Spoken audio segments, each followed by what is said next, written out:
राम राम जी। मैं नन्हे पहलवान, आप देख रहे हैं स्लो जिंदगी, बाबा की खरी खोटी और वज्र घोष। बाबा जी एक बात बताइए, एक किताब आई है, किताब का पब्लिशर कहता है कि अब तक मैंने पब्लिश नहीं की है। किताब जिसने लिखी है वो कहता है कि मैंने भी अब तक पब्लिश नहीं की है, मुझे कुछ नहीं पता पब्लिकेशन के बारे में, वो तो पब्लिकेशन हाउस जाने। लेकिन उस किताब का पीडीएफ घूम रहा है। वो किताब पार्लियामेंट घूम आई, राहुल गांधी के घर घूम आई, और अब दिल्ली पुलिस का स्पेशल सेल जांच कर रहा है। अब ये लीक है, क्या खेल है? आप ये कहते हैं कि डीप स्टेट का काम है। आज इन सब पे चर्चा करेंगे। चर्चा शुरू करते हैं। मैं आपको ना एक छोटा सा, बस 2 मिनट, मतलब 30 सेकंड का अपना एक मैं वो दे दूं।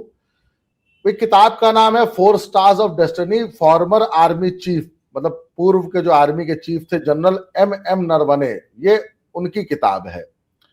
कारावान नाम का एक ऑनलाइन मीडिया हाउस है, उसके हाथ इस किताब की पीडीएफ लग गई, हार्ड कॉपी लगी, कैसे लगी किसी को कुछ नहीं पता। और उसने 31 जनवरी 2026 को कहीं से मिली उस कॉपी के बल पे है एक आर्टिकल छाप दिया। अब उस आर्टिकल को राहुल गांधी ने 2 फरवरी को पार्लियामेंट में यूज कर दिया। बाबा जी ये पूरा खेल क्या है? पेंगुइन ने कहा है कि हमने कोई किताब नहीं छापी है, हमने कोई, मतलब ना ना ई बुक ना हार्ड कॉपी। ये सारा खेल क्या है? देखिए, मैं डे वन से एक बात कहता हूं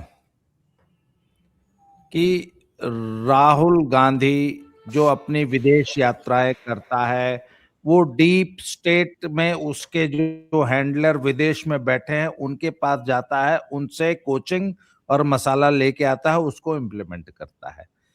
डीप स्टेट का एक मॉडस ऑपरेंडी चल रहा है भारत को डिस्टेबलाइज करने के लिए कि जिस दिन पार्लियामेंट का सेशन शुरू होना होता है, कभी भी उससे एक दिन पहले कोई एक लेख, कोई एक रिपोर्ट राष्ट्रीय अंतर्राष्ट्रीय मीडिया में छपेगी, कोई एक बयान आएगा, कहीं एक कोई आर्टिकल छप जाएगा, और फिर उस आर्टिकल, उस लेख, उस किताब, उस रिपोर्ट के आधार पे राहुल गांधी का पूरा गिरोह संसद को ठप कर देगा।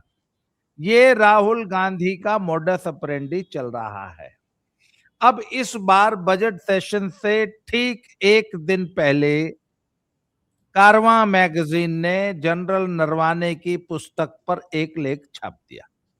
वह पुस्तक जो अभी पब्लिश ही नहीं हुई। उस कारवां मैगजीन के आर्टिकल पर राहुल गांधी बयान देने लग गया। सभापति ने रोक दिया कि आप ऐसे कुछ अन जो वेरीफाइड या इस प्रकार के जो सोर्सेज हैं उनको आप कोट नहीं कर सकते पार्लियामेंट में। अब आ गई कि किताब छपी कि नहीं छपी।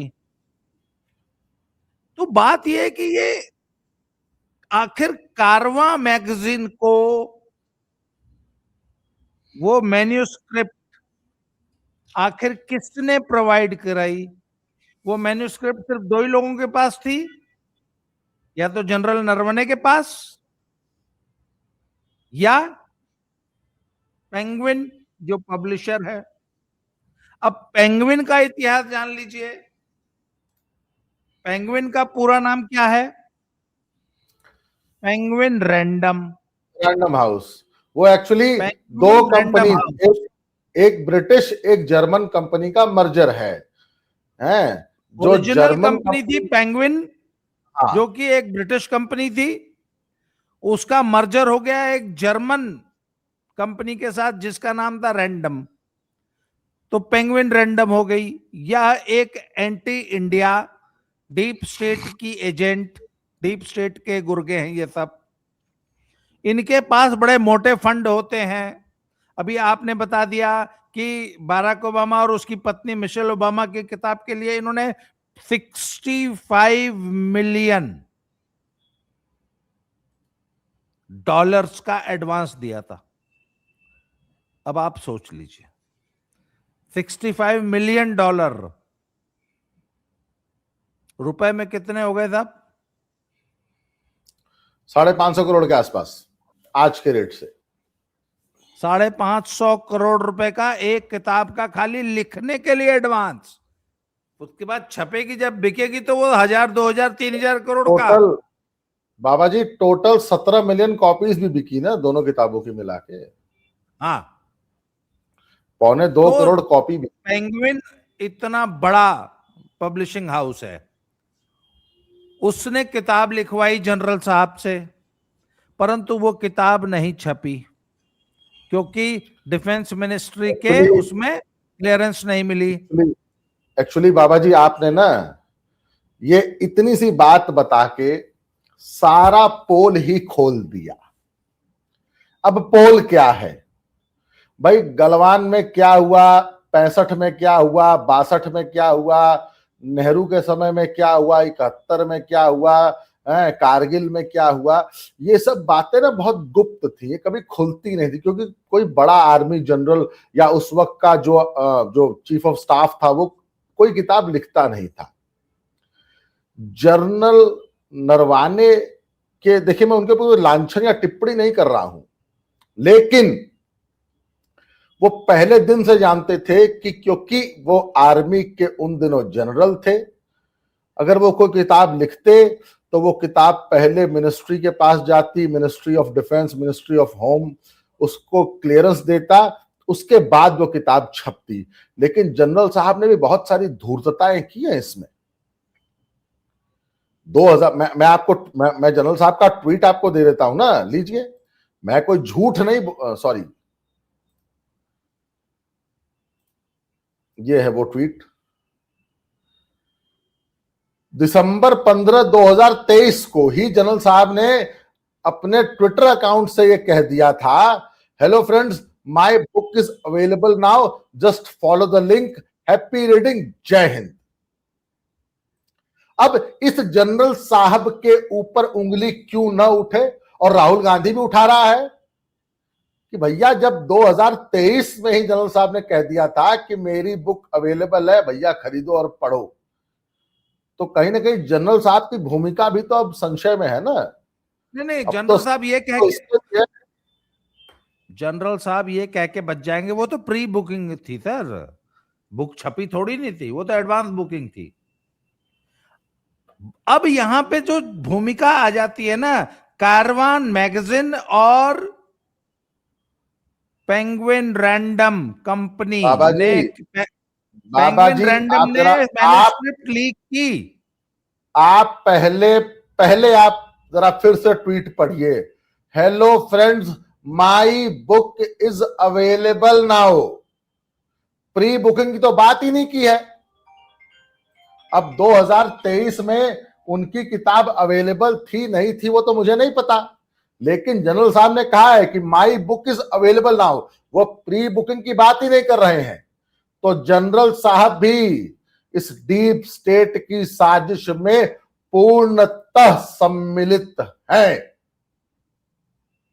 अच्छा, अब आगे चलते हैं। डीप स्टेट ने पेंगुइन से लीक कराई किताब, कारवान ने लीक छापा। ये देखिए ना, ये देखिए द वायर का अगला ट्वीट देख लीजिए ना भाई, जनरल साहब ने 1 महीना पहले कहा मेरी बुक अवेलेबल है, अगले महीने वायर ने ये एक ट्वीट कर दिया, ex army chief general Naravane's memoirs delayed, Amazon cancel January orders not before May. सोच के देखिए ये हाल है। अब बोलिए। अच्छा, आगे क्या हुआ, आप जरा इस पे चर्चा करते हैं। कारवां में लेख छपा, उस लेख को लहराने लग गए। सरकार ने, सभापति ने संसद में बोलने से मना कर दिया कि नहीं, इस विषय पे आप नहीं बोलेंगे क्योंकि किताब छपी नहीं है। अगले दिन किताब लहराने लग गए। अब बात यह है कि कारवां को रैंडम मैगजीन ने मैन्युस्क्रिप्ट लीक क्यों की, किसके इशारे पे की? कारवां शुरू से anti Modi, anti India narrative फैलाती आई है। कारवां पे कितने सारे मुकदमे चल रहे हैं, जरा वो भी जरा दिखा दीजिए स्क्रीनशॉट। कारवां मैगजीन पर कितने सारे,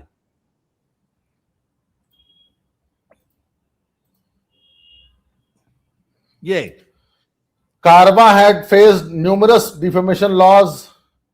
It was sued by IIPM 50 crore. 2015 में एसआर ग्रुप ने, 2019 में अजीत डोभाल के बेटे विवेक डोभाल ने जयराम रमेश और कारवा पे फिर उन्होंने माफी मांगी है। तो कारवा तो सर वो ये तो रिपीटेड हैबिचुअल ऑफेंडर है, ये हैबिचुअल ऑफेंडर है। तो इन्होंने एक आर्टिकल छापा जिसको लेके राहुल गांधी उड़ने लगे। अब सवाल उठता, अब जब दिल्ली पुलिस की क्राइम ब्रांच जांच कर रही है, स्पेशल सेल जांच कर रहा है, तो वो तो पूछेगा ना कि तुम्हारे पास जो ये मटेरियल आया अनपब्लिश्ड बुक का कहां से आया। तो अब इसमें कारवां वाले भी आएंगे लपेटे में, पेंगुइन रैंडम वाले भी आएंगे, और राहुल गांधी भी आएंगे, और जनरल नरवणे भी आएंगे।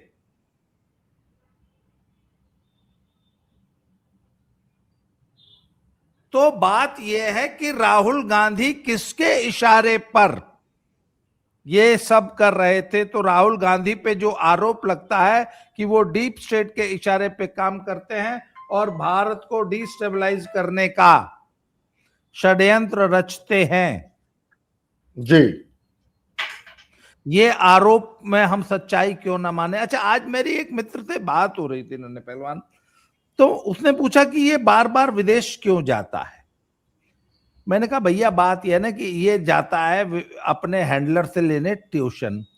अब ये विदेश ना जाए और उनको इसको कोई अगर मैसेज कन्वे करना है या कुछ सिखाना पढ़ाना है तो कैसे पढ़ाएंगे। फोन, इसको डर है कि मेरा फोन टैप कर लेंगे, ईमेल हैक हो जाएगी, या ईमेल भारत सरकार नजर रखती होगी, व्हाट्सएप का कोई भरोसा नहीं है। भारत सरकार के पास स्नूपिंग के कौन से जुगाड़ होंगे, हथियार होंगे, क्या होगा। पर तो बाबा ही जी, डज नॉट ट्रस्ट। पर बाबा जी एक बात बताइए ना, इसके वो जो एजेंट्स हैं, अगर वो डबल एजेंट निकले तो कल को वो इसके साथ उस कमरे में बैठे रिकॉर्डिंग्स, वो वीडियो ऑडियो रिलीज कर दे तो बिल्कुल, ये सब कुछ भी हो सकता है। मैं एक बात बताऊं, वो गॉड फादर फिल्म में जो डॉन कॉर्लियोनी है ना, वो कभी भी फोन का इस्तेमाल नहीं करता। वो कहता है दीवारों के भी कान होते हैं, पहली बात। दूसरी बात, फोन लाइन को कोई भी पीछे से सुन सकता है उस जमाने में। ठीक, हमारे आईपीएस राजेश पांडे जी जो हैं वो उन्होंने तो कई कई घंटे बिताए हैं। श्री प्रकाश शुक्ला का सफाया करने में सबसे बड़ा रोल ही जो है नहीं बाबा जी, उसके लिए सही शब्द है उन्मूलन। हाँ, शिव प्रकाश शुक्ला का उन्मूलन। वैसे आप इस बात को जब बोलते हैं तो गोरखपुर के ब्राह्मण नाराज हो जाते हैं। शिव प्रकाश भैया जिंदाबाद। चलो हाँ, वापस मुद्दे पे आइए। तो कहने का मतलब है कि ये आदमी अपने डीप स्टेट के हैंडलर से कोचिंग लेने जानबूझकर विदेश जाता है, क्योंकि फोन पे बात नहीं कर सकता, फोन से इंस्ट्रक्शन नहीं ले सकता। तो ये इस बार का जो इसने संसद में फियास्को किया है, यह भी डीप स्टेट के इशारे पर था। डीप स्टेट के इशारे पर ही कारवान ने लेख छापा। डीप स्टेट ने ही पेंगुइन रैंडम को बोला कि कारवान को ये मटेरियल दो। इसलिए अब जांच जब होगी तो उसमें राहुल गांधी के साथ साथ कारवान और वो भी आएंगे। अब सवाल एक उठता है बाबा जी, वो सवाल मैं बताता हूं। अब सवाल बॉटम लाइन पता है क्या है पूरी वीडियो की? पेंगुइन कहता है कि हमने पब्लिश नहीं किया, हमने लीक नहीं किया। कैरावान ने स्टोरी चलाई। कारवां के पास मैन्युस्क्रिप्ट कैसे पहुंची? वही कैरावान ने स्टोरी चलाई, पार्लियामेंट में बवाल हुआ, दिल्ली पुलिस जांच कर रही है। अब असली गेम चेंजर पता है बाबा जी इस पूरी वीडियो में, मतलब पूरी इसका जो हमने आज जो बात की उसका क्या है? Who leaked the book. अब तो दिल्ली पुलिस और एजेंसीज का काम है कि उस लीक को खोज के उसको ले आए। और बस ये मेन मुद्दा ये है कि किसने लीक की वो किताब, उसकी मैन्युस्क्रिप्ट, उसकी पीडीएफ फाइल या उसकी हार्ड कॉपी। और अगर हार्ड कॉपी लीक हुई है तो भैया हार्ड कॉपी छापी किसने? प्रवीण कहती मैंने तो नहीं छापी है। अभी मैं जरा एक और सूचना दे दूं, हमारे जो वज्र घोष में एक बहुत ही प्रतिष्ठित पत्रकार सुरजीत दास गुप्ता जी आने वाले थे। आप ही मुझे कल 2 दिन से बता रहे थे कि 2 दिन से बंगाल पुलिस उनके घर पे छापे मारे। 3 दिन पहले उनके घर पे आई थी, आज फिर आई थी। लेकिन ऐसा बताया जा रहा है कि अभी ऑफ इंडिया का ये मेरे पास नोटिफिकेशन आया है कि महुआ मोइत्रा ने आरोप लगाया है कि नोएडा पुलिस ने उस पत्रकार को बंगाल पुलिस की गिरफ्त में आने से बचा लिया है। मुझे खबर आई है, मेरे एक मित्र यहाँ एडिशनल एसपी हैं गाजियाबाद में, उनसे मेरी बात हुई अभी आधे घंटे पहले। तो उन्होंने मुझे ऐसा बताया है कि हमने बंगाल पुलिस को बोला है कि बेटा समय है कट लो, नहीं तो फिर पिट के जाओगे और बहुत बुरा लगेगा तुमको। बंगाल पुलिस को, बंगाल के डीजीपी साहब को फोन करके यूपी के डीजीपी साहब ने बोला है बेटा समय है कट लो। नहीं, इसका मतलब सुरजीत दास गुप्ता जी एकदम सुरक्षित है। और अब देखना यह होगा कि वो हमारे वज्र घोष में उनकी भागीदारी ममता की पुलिस पिछले 5 दिन से लगातार उनको ट्रैक और ट्रेस करने की कोशिश कर रही थी, पर यूपी पुलिस ने उनको ट्रैक ट्रेस होने नहीं दिया। मैं भाजपा का तहे दिल से धन्यवाद करूंगा, यूपी भाजपा का, दिल्ली भाजपा का नहीं, यूपी भाजपा। चलिए योगी जी, अब वापस आ जाते हैं। तो अब बात यह है कि अब दिल्ली पुलिस की जांच में एक विषय यह भी रहेगा कि कारवान को किसने मैन्युस्क्रिप्ट लीक की, उसमें पेंगुइन रैंडम का क्या रोल था, किसके इशारे पर यह काम हुआ, संसद सत्र शुरू होने से सिर्फ 1 दिन पहले ही ये लेख क्यों छापा गया? क्या कारवान ने ये लेख संसद को डिसरप्ट करने के लिए, राहुल गांधी को मसाला देने के लिए जानबूझ के लेख छापा? और क्या ऑफिशियल सीक्रेट्स एक्ट में कारवान मैगजीन के ऊपर भी मामला बनता है?